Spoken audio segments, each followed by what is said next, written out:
안녕하세요. 저는 올해 47살 여자이고 디자인 전공을 하고 현재 남편과 함께 작은 디자인 사무소를 운영하고 있습니다. 다행히 일거리는 코로나를 겪으면서도 꾸준히 평소대로 차질 없이 들어왔고 현재 남편과는 업무 분담을 칼같이 하는지라 저는 그냥 월급만 받고만 하는 정도이지만 사업은 잘 돼가는 듯 해요. 저희 딸도 저희 부부와 마찬가지로 디자인을 전공하여 작년에 대학에 들어갔고 앞으로도 딸이 원한다면 함께 일할 의향이 있어서 딸과 함께 돈을 번다는 기대로 부풀어 사는 평범한 아줌마입니다. 딸과의 관계가 애틋한 만큼 저 또한 저희 엄마와의 모녀 관계가 애틋한 편이었습니다. 제가 여기서 과거형으로 언급한 이유는 다름 아닌 저희 어머니께서 1년 전에 지병으로 돌아가셨기 때문이에요. 제 아무리 어릴 적에 사소한 것으로 엄마한테 대들었고 싸우기도 정말 말도 안 되게 많이 싸우면서 마음에 금이 가고 상처를 받은 적도 많았지만 그럼에도 저희 엄마는 평생을 제 옆에서 함께 오래도록 살아주면서 저와 이렇게 알콩달콩 싸우기도 하고 화해도 하면서 돈독한 모녀 관계를 이어가 주실 줄 알았습니다. 감히 다른 지인들이 돌아가시거나 친구가 부모님을 다 여의었을 때도 저만큼은 미련하게 우리 부모님은 다 내가 검은 머리가 파뿌리 되는 때까지 곁에 함께 있어 주실 거라는 걸 당연스럽게 생각을 했습니다. 무슨 자신감이었는지 엄마가 가끔씩 두통이 너무 심하다고 알아 누우실 때에도 몸 안에 피가 모자란데 생리 때마다 피를 내뱉으니 더 어지러운 거라며 그만 투덜대라는 닥달을 했고 엄마가 폐경을 겪으실 때에도 감히 폐경이 다가온 줄도 모른 채 그냥 엄마가 왜 저렇게 민감하시고 얼굴을 붉히시나 싶어서 제가 기분 좀 풀고 살라면서 엄마한테 억지로 밖에 나가보라 그러고 억지로 운동을 하라고 밖으로 실제 내보내기도 했습니다. 뭘 몰랐던 것 치고는 너무 무지했고 무식했고 무관심으로 일관했던 저였어요. 큰딸이라고 저를 늘 친구처럼 대하려 하셨지만 성격이 너무 반대여서 부딪히기도 자주 부딪혔던 엄마는 저를 키우기가 너무 힘들고 벅찼다는 말씀을 많이 하셨지만 그 얘기를 들을 때마다 엄마한테 미안하기도 하고 제가 상처받은 것들이 먼저 생각난 바람에 엄마도 잘못했었어 라는 말들을 던져가면서 엄마의 가슴에 비스도 여러 번 꽂았습니다. 성인이 되고 아이를 낳아 내가 엄마가 되었는데도 불구하고 내 새끼가 먼저이고 내 새끼 돌보느라 정신이 없이 행복해하느라 내 엄마가 어떻게 돼가고 있는지를 미처 파악하지 못했습니다. 오히려 연락이 없던 엄마가 오랜만에 연락을 하면 딸이 되어 애교 좀 부려보고 사랑한다고 한마디를 좀 먼저 꺼냈으면 좋았을 텐데 뭐가 그리 낯뜨겁고 부끄러웠는지 왜 전화를 했냐며 퉁명스럽게 말을 건네버린 듯 했었고요. 엄마가 보고 싶다고 집에 한번 아이를 데리고 놀러 오라며 부탁을 하셔도 당장의 일이 너무 바쁘고 돈 버느라 정신이 없었던 나머지 다음에 라고 약속을 미루고 반복하면서 엄마 얼굴을 1년에 2번, 어쩔 땐 한 번 정도 보면서 참 남들보다 못하게 지냈어요. 돈을 더 많이 버는 것이 내 아이를 위해서 그리고 내 부모를 위해서 효도를 하는 것이라고만 생각을 했습니다. 남편과 일을 시작하면서 점점 더 일이 많아지고 힘들기도 많이 힘들었지만 그만큼 돈이 더 벌리니까 더 기분이 좋았고 그렇게 번 돈으로 우리 딸뿐만 아니라 저희 엄마 아빠도 근사한 크루즈 여행이라도 보내드리면서 호강을 시켜드릴 상상에 늘 행복했습니다. 실제로 저는 함께 참석을 하진 않았지만 부모님을 효도관광을 보내드린다고 제주도도 여러 번 보내드렸었고 두 분이서만 여행사 끼고서 일본이나 동남아 쪽으로 여행을 보내드리기도 했었어요. 두 분께 비행기를 태워드렸다는 자체만으로도 저는 딸의 의무를 굉장히 잘하고 있는 중이라며 제대로 효도다운 효도를 하고 있는 중이라며 내심 으쓱거려 대기도 했었습니다. 하지만 전 그때까지만 해도 진짜 우리 부모님께서 원하시는 것이 무엇인지를 알지 못했습니다. 정작 우리 부모님이 원하셨던 것은 우리 엄마가 원했던 것은 비행기를 태워서 근사한 외국으로 관광을 시켜주는 게 아니라 딸과 함께 두 손 꼭 잡고 집 앞 공원에서라도 하루 10분이라도 산책을 해보는 것이었는데 저는 그 쉽고도 저렴한 소원을 결국 엄마 돌아가시는 날까지 들어드리지 못했습니다. 저는 이 소박한 엄마의 바람을 엄마가 남겨주신 일기장을 통해서 비로소 알게 되었고요. 후회를 하자니 이미 엄마는 너무 상태가 악화되어 중환자실에 꼼짝없이 누워만 계셨고, 제발 깨어나서 함께 산책을 하자고 빌면 빌수록 엄마의 건강은 되돌릴 수 없을 정도로 악화가 되어버렸죠. 그리고 결국 엄마는 끝내 딸내미와 함께 산책 한번 해보지를 못하고 그냥 그대로 유언조차 제대로 남기지도 못한 채 호흡기를 단 채로 병원 중환자실에서 눈을 감으셨습니다. 그날은 설을 앞둔 일주일 전쯤이었습니다. 엄마가 돌아가시고 나서는 설을 지내기 전에 항상 엄마의 제사를 차리는 날이 찾아왔죠. 엄마를 잘 돌봐드리지 못했다는 죄책감에 엄마가 돌아가시고 나서 한동안 저는 일을 제대로 할 수도 없었어요. 돌아가신 엄마를 다시 살려내려며 애먼 남편한테 화풀이를 해보기도 했고, 남편도 제가 너무 걱정이 되었는지 일을 하지 못하게 하면서 제가 진정할 수 있는 시간을 가질 수 있도록 만들어줬어요. 엄마 때문에 정신이 말이 아니게 혼란스러웠을 텐데도 딸내미는 수험 생활을 잘 견뎌줬고, 저도 빠른 시간은 아니었지만 최대한 마음 추스리고서 일상으로 되돌아올 수 있었습니다. 산 사람은 어떻게든 사라진다고 하더니 정말 그렇게 엄마 없는 세상에 익숙해져가는 제 자신이 가끔 정말 원망스럽기도 했지만 저 때문에 더 힘들어하는 아빠를 보니 저도 더 이상 울기만 할 수가 없더라고요. 그렇게 엄마가 돌아가신 해에 저는 당연히 시댁도 가지 못했고요. 다만 제가 경황이 너무 없어서 잘 몰랐는데 저희 엄마 상 치르는 동안에 저희 시댁에서 아무도 찾아오지를 않으셨더라고요. 제가 울다 지쳐서 잠시 눈을 붙였을 때라도 다녀가신 줄 알았더니 나중에 알게 된 건 저희 시부모님이 아무도 저희 엄마 장례식에 오지를 않았어요. 이 사실을 정말 몇 달이 지나고서야 우연히 저희 외삼촌께서 친정에 다 같이 모여 술을 마시다가 경우가 없는 분들이다 라며 말씀을 해주셔서 알게 되었고, 그제서야 남편도 저한테 이씨즉구를 하더라고요.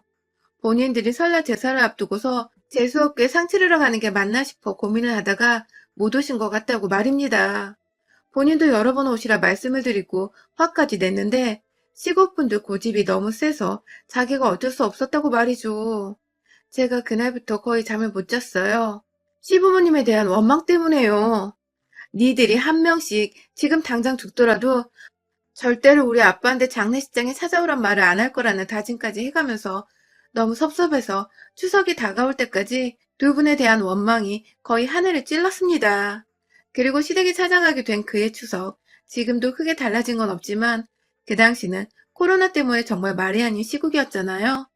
안 그래도 가뜩이나 시댁에 열이 받아 있는 상태에서 코로나 시국에 굳이 나까지 위험하게 시댁에 가야 하나 싶어서 전화를 드려서 못 간다고 말씀을 드렸습니다.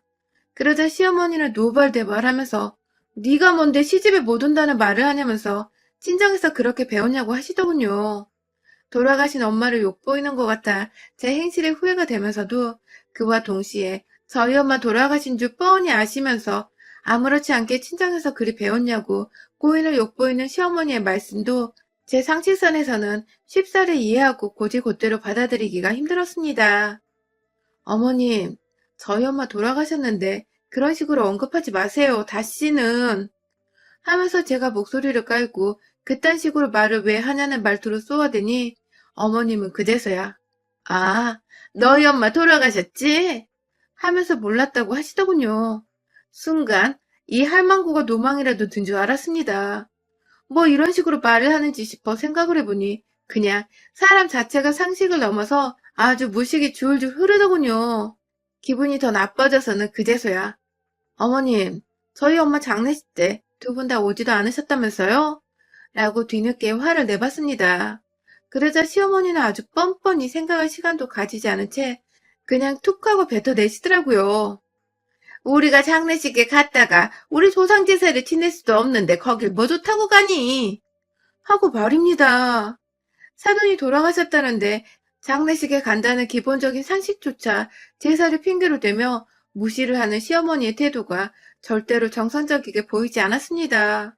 그 와중에 지 조상도 아닌 지 남편의 제사진의 걱정을 하면서 우리 엄마 장례식에 왜 가냐고 뻔뻔하게 대답하는 시어머니와 더 이상 얘기를 하기 싫더라고요. 그래서 그냥 저도 이 시국에 위험하게 시댁에 가서 제사를 왜 지내냐면서 추석엔 시댁에 안 간다는 말을 한 채 전화를 끊어버렸습니다. 그날부터 추석까지 시부모님은 번갈아 가면서 저희 남편한테 전화를 해댔어요. 이번 추석에 정말 안 오면 자식이고 뭐고 인연을 다 끊어버리겠다는 소리를 해대면서 반드시 추석에 집에 오라고 하셨으나 제가 끝까지 안 간다고 남편한테 확실하게 경고의 목소리를 날렸고 정 난감하면 너 혼자 다녀오라고 해서 남편이 결국은 혼자 시댁에 가긴 했습니다. 집에서 부모님이 번갈아 가며 오라고 닥달을 하는 걸 남편은 차마 무시할 수 없었나 보더라고요. 뭐 저도 억지로 천류는 맞고 싶지 않았기 때문에 시댁에 간다는 남편을 굳이 가지 말라고 말리지는 않았습니다. 그리고 그날 시어머니는 저한테 친히 문자를 보내셔서는 네가 조상 모시는 걸 거부하면 네 자식 앞날 깜깜할 거다 라는 식으로 경고의 말을 하셨는데요. 뭐 우리 엄마 제사도 안 온 인간의 악담을 귀담아 들을 필요는 없다고 생각을 했던지라 아주 간단하게 황당하다며 웃어넘길 수 있었습니다. 제가 이래봬도 그 정도의 짬밥은 되는 며느리였어요. 그러다 올설이 또 다가왔습니다. 제게는 시댁을 가야 하는지, 그래서 시댁의 조상을 모셔야 하는지의 문제보다도 우리 엄마가 돌아가신 지 벌써 한 해가 지나버렸구나 하는 생각 때문에 더 생각이 많은 시기였습니다. 2021년이 되자마자 남들은 새해가 찾아왔다고 설레고 기쁘다는 소리를 해대는데, 그래서 새해를 맞아 폭죽도 터뜨리고 TV에서도 축하한다는 소리가 막 여기저기 들려오는데 저는 도저히 기뻐할 수가 없었습니다. 엄마가 세상에 없는 사람이 된 지 1년이 되어가는 중이라는 사실이 목구멍을 턱 막히게 해버리면서 갑자기 숨 쉬는 게 힘겨워지기도 했고, 실제로 호흡곤란에 스트레스가 겹쳐서 제가 응급실에 실려간 적도 있었습니다. 그날 저는 코로나 중증 환자가 아니면서 환자 취급을 받고 코로나 검사도 받았었답니다. 아무튼 얼마 전 저희 엄마의 기일이었고요. 아빠와 저, 그리고 엄마 형제들과 친척분들이 다 같이 모이셨고, 저희 남편도 저 따라 참석을 해서는 기일을 잘 치러드렸습니다. 제사상에 올리는 게 맞는지 잘 모르겠지만, 엄마가 좋아하시는 미역국도 끓였고, 엄마가 좋아하시는 수정과도 집에서 전날 정성스럽게 만들어서는 상에다 올려드렸어요. 그냥 모두가 다 아직 믿기지 않는다는 식으로 엄마의 제사상 앞에서 하염없이 울고 보고 싶다고 애달픈 고백을 하면서 기일을 보냈던 것 같습니다. 한바탕 울고 나서 정신이 없는 상태로 곧장 올서를 맞았어요. 남편이 장난에 안 갔으니 올해는 그래도 얼굴이라도 비추며 인사는 드려야 하지 않겠냐고. 자기도 자기 부모님이 그렇게 인사도 제대로 못 받으신 채 한순간에 떠나버리시면 너무 슬플 것 같다면서 저한테 애원을 하는데 제 감정이 입이 되어 남편을 너무나도 잘 이해하겠더라고요. 그래서 저한테 막말을 했던 시어머니의 진상 떨던 모습을 까마득히 잊은 채 시댁에 가고자 나름의 준비를 했습니다. 일단은 그간 해왔던 것처럼 미리 시어머니께 전화를 드려서 이번에 뭘 챙겨가야 하냐고, 뭘 미리 만들어가면 좋을지 연락을 드리려고 했어요. 보통은 과일을 제가 싱싱하게 제 사전에 사가는 편이지만 시어머니가 본인 스케줄과 기분에 따라서 만들고 싶은 음식을 미리 만들어 놓는 바람에 제가 미리 연락을 드려야 일을 분담하기가 편했습니다. 그리고 오랜만에 전화를 드리며 이번 설에는 남편과 함께 갈 예정이라고 말을 하니 시어머니는 네 자식은 아직 앞날이 멀쩡하니? 하면서 대답을 하셨습니다. 네, 지난 추석 때 제사를 지내러 시댁에 오지 않았다는 이유로 저한테 제 딸의 앞날이 깜깜할 거라는 악담을 퍼부으셨던 시어머니가 아직 그걸 기억하시고는 진짜로 내 딸, 그러니까 본인의 소녀되는 아이의 앞날이 궁금하다고 물어보시더군요. 이거 완전 인간 말종이더라고요. 어머님, 본인 손녀가 앞날이 꼬였으면 좋으시겠어요? 하면서 너무하다는 듯이 말씀을 드리니 어머님은 넌 우리 조상인 너 하나 때문에 우리까지 미워하면 좋겠니? 하면서 죽은 사람들 심상이 뭐 그리 대단한지 그걸 먼저 신경 쓰라는 듯이 말씀을 하시는데 정말 슬프고도 억울하고 분하고 너무너무 제 감정이 울컥거렸습니다. 그리고 결국 어머님은 먼저 전화를 끊으시면서 말하시길 너 니네 엄마 기일 지냈지? 에휴 남의 제사를 먼저 지내면 어떡하니 재수없게 이번 설에 집에 오지 마라 재수없으니까 라고 말입니다. 그때 저희 딸내미가 옆에서 제가 할머니와 통화하는 거 다 듣고 있었는데요. 제가 전화를 끊으며 울먹거리니 애가 저한테 그러더라고요. 엄마, 왜 엄마의 엄마가 재수없는 취급을 당하고 있는데 가만히 듣고만 있어? 라고 말입니다. 그러고 보니 작년 추석과 다를 거 없이 이번에도 우리 엄마가 돌아가셨다는 이유만으로 재수없는 취급을 시어머니로부터 당하고 있는데 저는 무시하는 게 답이라는 식으로 그걸 그냥 듣고만 있거나 한 귀로 흘려드리려고만 했지. 제대로 나서서 맞서고 욕을 한바탕 해줄 생각을 못하고 있었더라고요. 하늘에서 우리 엄마가 이 꼴을 보면 얼마나 속이 뒤집히시고 억울해서 천불이 나실지. 그래서 그냥 설날에 시댁에 가고자 결심을 했습니다. 가서 죽이 되든 밥이 되든 할 말을 하고 다시는 우리 엄마 제사를 가지고 재수가 없다느니 그래서 시댁에 오지도 말라는 취급을 당하지 않게 하고자 생각을 고쳐먹었어요. 그리고 설이 되어 아무것도 상황을 모르던 남편과 함께 시댁으로 갔습니다. 남편한테 저도 꼭 참석을 해서 마음을 추스리고 싶다면서 예상보다 하루 늦게 제사를 지내는 당일에 시댁에 도착하도록 했어요. 시댁에 도착을 하자마자 시어머니랑 남편 혼자 저번 추석 때처럼 찾아온 줄 알고 아들 하면서 나오다가 차 안에서 함께 나오는 저와 손녀의 얼굴을 보더니 뭘 못 볼 거 본 사람 마냥 인상을 확 찡그리더라고요. 그러더니 아우 재수없게 왜 왔냐고 하면서 짜증나 죽겠다는 듯이 두 손을 막 허벅지에 갖다 때리면서 화를 내는데 그 바람에 저희 딸이 나서서 할머니 정말 너무하신 거 아니에요? 하면서 억한 마음에 화를 내버리고야 말았습니다. 자기 딴에는 엄마를 보호하고자 저 대신에 할머니한테 화를 내버린 것 같은데 제가 고마워하려는 와중에 남편이 할머니가 아무리 막 하셔도 예의를 갖추라면서 저희 딸을 막 나무라더라고요. 그 바람에 딸도 아빠한테 혼이 나니 기분 나쁘고 기는 죽고 화는 계속 나서 저를 보며 한없이 씩씩거리고 있었고요. 딸내미 마음이 어떨지 너무나도 잘 알겠는 이 상황.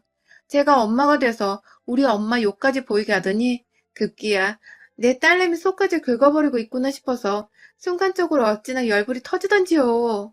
남편을 향해 바라보면서 이 새끼야 내 딸한테 말 함부로 하지 마. 확 진짜?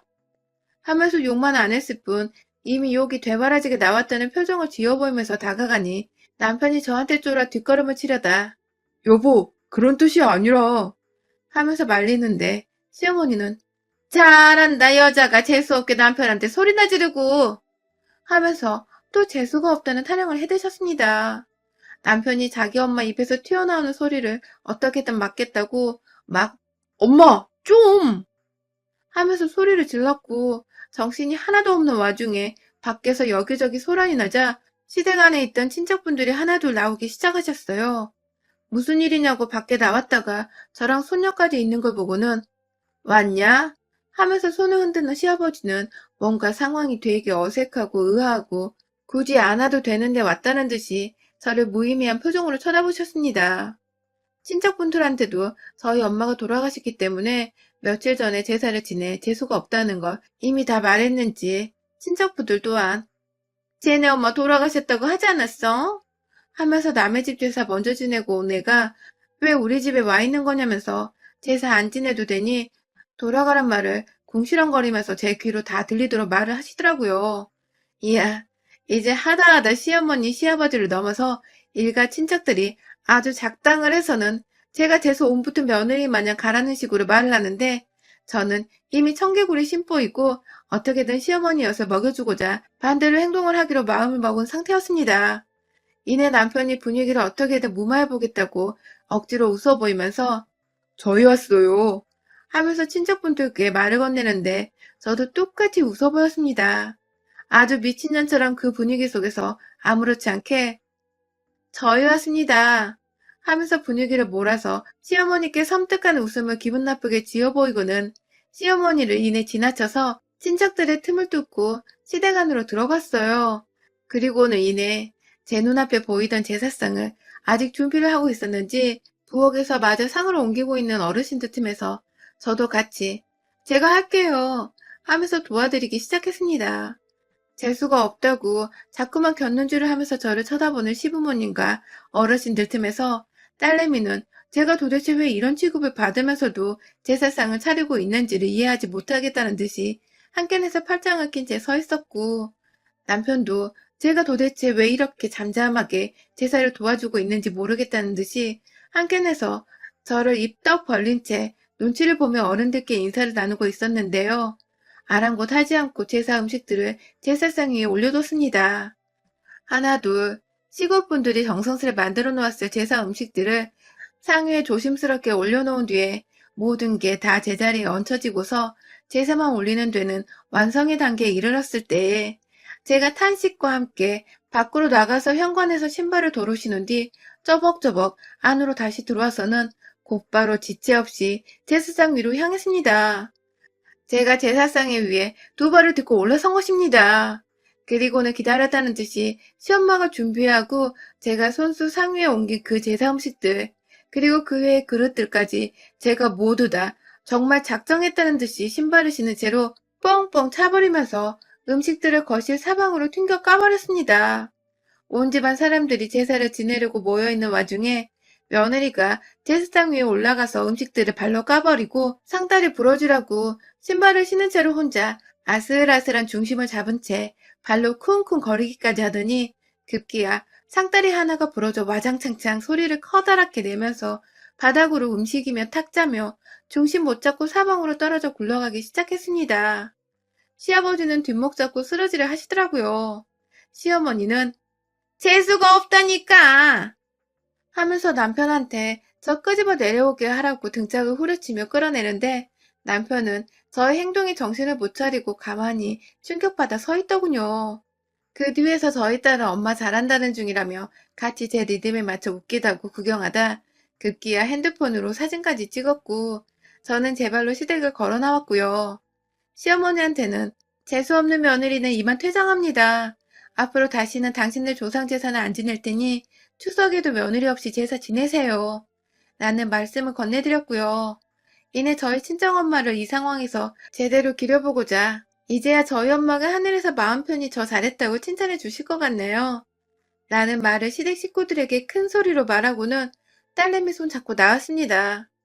죄송하다고 연신 인사를 드리던 남편은 저한테 차키를 뺏긴 채 이대로 정말 떠날 거냐고 하소연을 하듯 매달렸지만 너도 그런 식으로 마누라 챙길 거라면 나랑 차라리 이혼하고 너 혼자 네 조상 깔끔하게 모시라며 욕을 한 바가지 해버리니 그럴 일은 없다면서 자기가 운전석으로 가서 차를 몰겠다고 하더군요. 저는 딸이랑 뒤에서 마음 추스리며 진정하라고 했고요. 그렇게 저는 엄마의 기일도 완벽하게 챙겨드렸고 엄마를 모욕한 시부모와 그들의 조상들 엿도 먹인 뒤에 유유히 집으로 돌아왔습니다.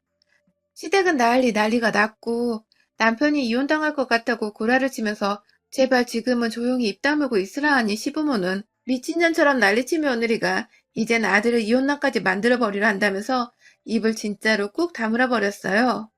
그 바람에 조금 더 일찍 명절을 끝내버린 저희 집은 집에서 주말 내내 휴식을 취하면서 힐링을 하고 있답니다.